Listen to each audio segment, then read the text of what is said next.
Olá, meu amigo, minha amiga. Sejam bem-vindos ao nosso Portal do José, fechando mais uma semana com esse nosso primeiro encontro nesta sexta-feira, depois de dias muito agitados, muito turbulentos no mundo inteiro, com reflexos importantes na nossa realidade.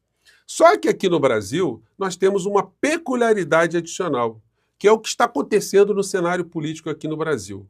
Isso impede, inclusive, que nós consigamos enxergar melhor todos esses problemas que estão vindo de fora para dentro aqui no Brasil.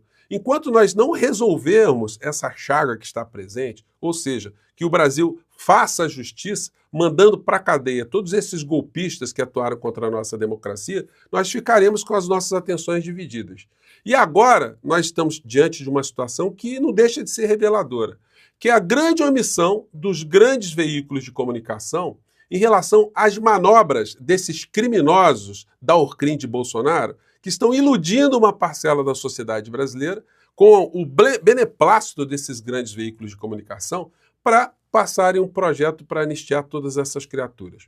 Bom, ontem à noite eu assisti na Globo News um primeiro debate onde o projeto de lei foi mais esmiuçado. Mas, gente, esse assunto já está rodando por todos os lados já faz bastante tempo. Já era para isso estar sendo denunciado, que a figura do Bolsonaro seria o principal beneficiário dessa história, há muito tempo.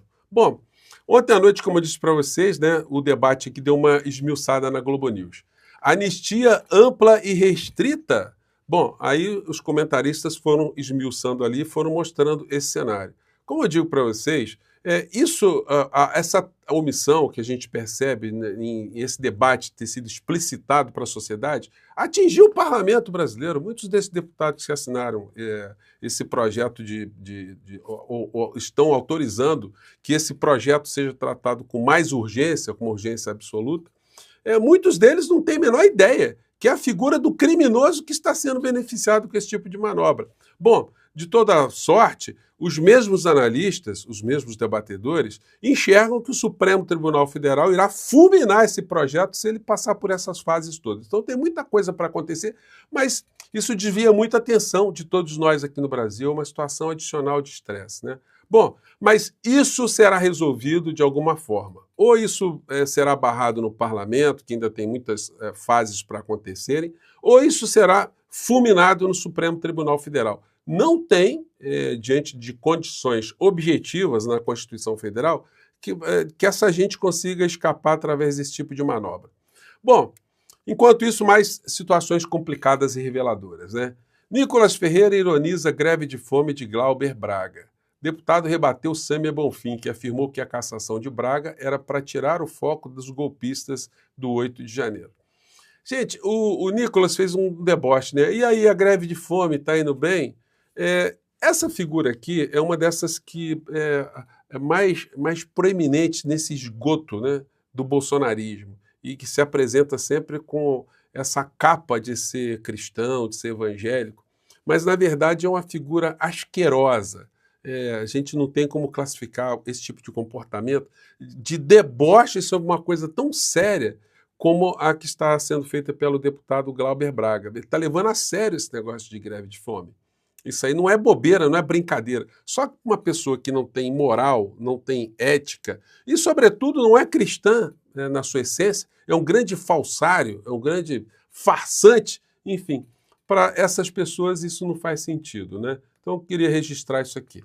Um registro também que eu quero fazer é que mais uma lapada a defesa de Bolsonaro e Braga Neto levou do ministro Alexandre de Moraes. Eles repetem recursos absolutamente impertinentes. Moraes julga prejudicados recursos de Bolsonaro e Braga Neto. Por quê? Porque eles estão levantando as mesmas questões de incompetência, que não tiveram acesso às provas, e o despacho do ministro Moraes foi, olha, esse assunto já foi discutido pela primeira turma do STF por 5-0, então está prejudicada essa questão, não tem mais que se falar nisso.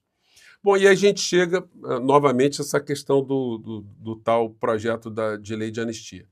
Gleisi diz confiar que Mota não vai levar projeto da anistia à votação, porque seria uma crise institucional. A anistia avança aos poucos no Congresso e o governo não reage contra o projeto.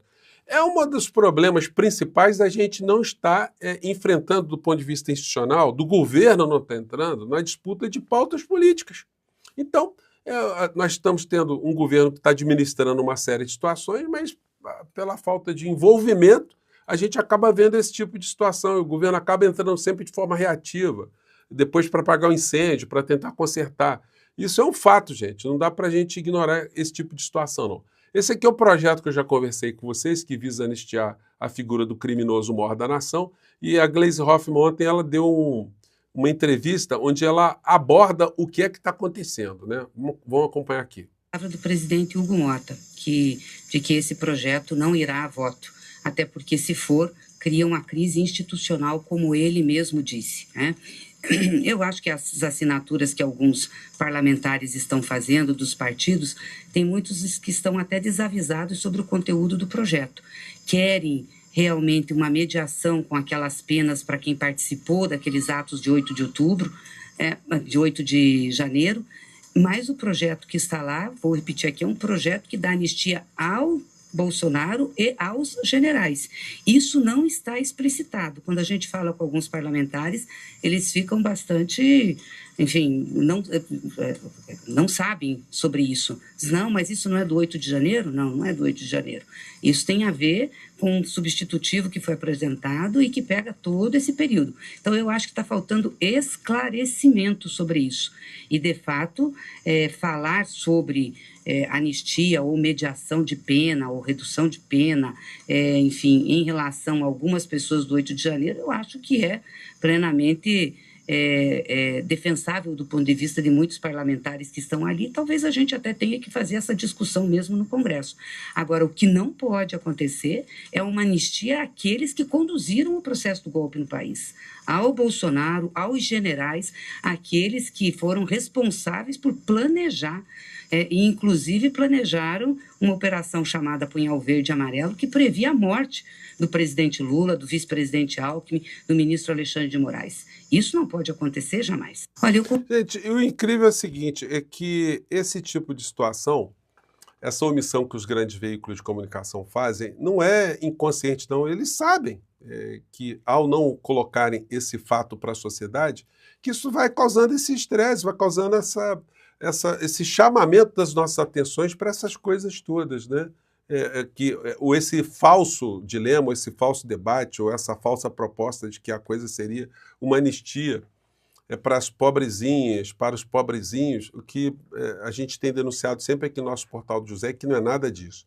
Bom, Estadão, notícia do Estadão. Não nos interessa a redução de pena, mas a anistia ampla, geral e restrita, diz Bolsonaro. Gente, isso é o cúmulo, é o fim da picada. Será que os veículos de comunicação esqueceram o que aconteceu no Brasil? Estão vendo esse criminoso naturalizar esse discurso de que a anistia está beneficiando ou beneficiaria os outros e não ele? Isso não vai ser denunciado, não? Isso não vai ser feito nenhuma matéria, não vai ser chamado nenhum especialista para falar sobre isso? Vai se aguardar aí a gente ter mais estresse na sociedade? Enfim. E a gente vê que é o seguinte, o Bolsonaro ele deu essa declaração numa coisa exótica, chamado Almoço com Movimento de Advogados de Direita Brasil. Fico pensando, advogado de direita. Aliás, gente, o universo jurídico no mundo inteiro, ele já é meio conservador, né? Qualquer lugar, porque a formação dos advogados é aquela de respeitar o Estado de Direito. E muitas vezes, ou na maior parte dos países, o Estado de Direito é formado por poderes econômicos, poderes religiosos, poderes corporativos, poderes militares, enfim, e que fazem com que os operadores do direito eles fiquem ali obrigados a respeitar aquele sistema, ou, sobretudo, quando muito, conseguem discutir, conseguem debater para fazerem alterações nesses modelos jurídicos. Mas, de uma maneira geral, os advogados têm esse perfil. O poder judiciário, o sistema do direito, ele tem sempre esse perfil conservador, que a gente poderia até classificar como sendo de direita também, em sua grande parte. Evidentemente, tem muitos advogados, muitos juristas que se insurgem contra essa realidade. Esses estão num campo minoritário, que seria o campo dos progressistas. Infelizmente.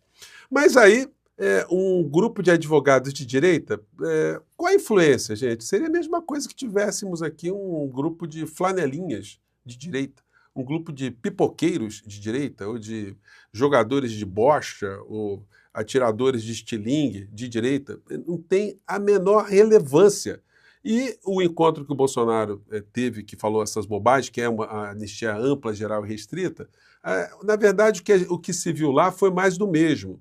Um monte de político, aquela puxação de saco, os videozinhos,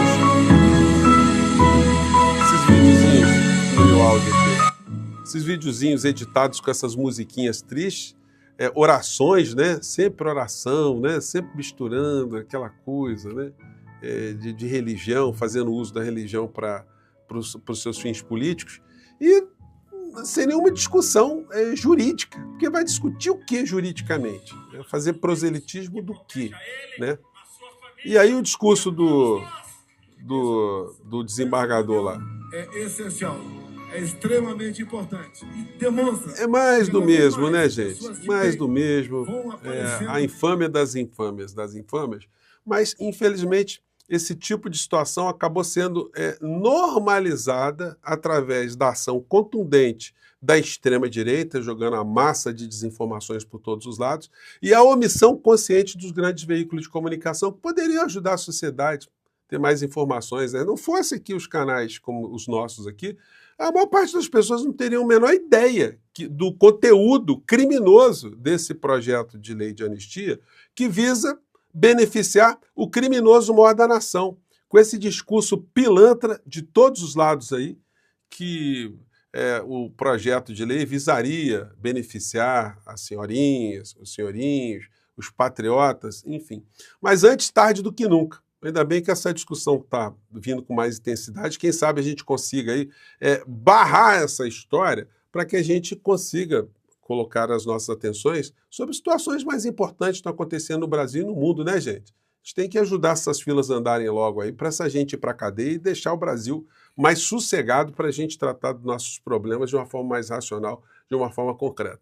Bom, eu fico por aqui, mais tarde a gente volta, porque tem coisas inacreditáveis que eu quero conversar com vocês, tá legal? Um grande abraço, até lá. Tchau!